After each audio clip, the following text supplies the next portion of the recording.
La classe la plus chargée, c'est le CP à 25, sinon entre 20 et 25 élèves par classe. C'est extrêmement confortable pour les enseignants et pour les enfants aussi.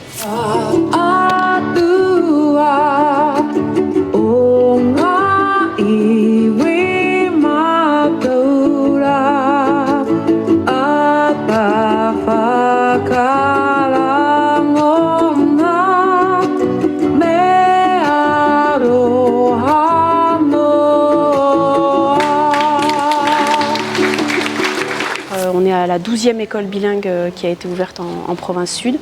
En tout, ce sont 16% des enfants de la province sud qui sont scolarisés en école bilingue, un peu plus de 2400 enfants. Et c'est vrai que ça fait partie des réussites, puisque les enfants, maintenant, on a le recul sur des cohortes entières qui sont arrivées, qui ont dépassé le bac et qui sont des enfants aujourd'hui complètement bilingues. Vous êtes content de reprendre l'école quand même ou... Ah, j'ai entendu un mot quand même.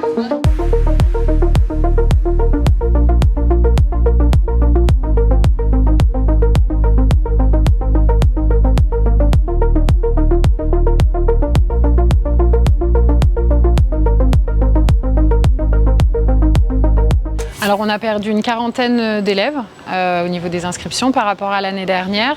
Ça n'a pas changé la structure de l'école, on est resté sur 11 classes. On a du coup des effectifs qui sont un peu plus bas dans les classes, mais une rentrée qui s'est extrêmement bien passée. Voilà, pas de problème particulier, une rentrée sereine et non, qui s'est vraiment bien passée.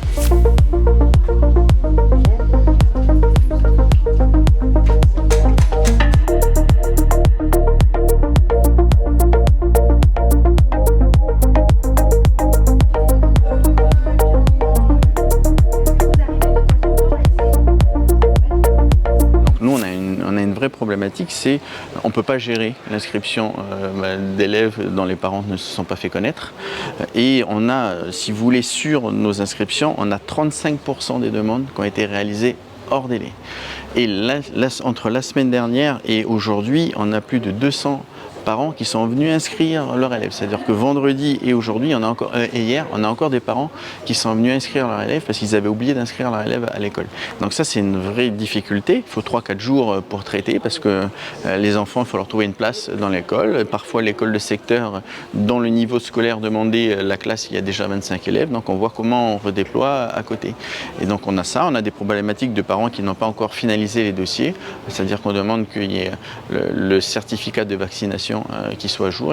Il y a des carnets de vaccination pas à jour. Donc maintenant que le carnet de vaccination n'est pas à jour, l'enfant ne peut pas être inscrit à l'école. Donc en fait, c'est des tracas, mais quotidiens. C'est-à-dire qu'on se focalise là-dessus cette année. Je ne sais pas pourquoi particulièrement cette année, mais c'est malheureusement quelque chose qu'on a à gérer tous les ans.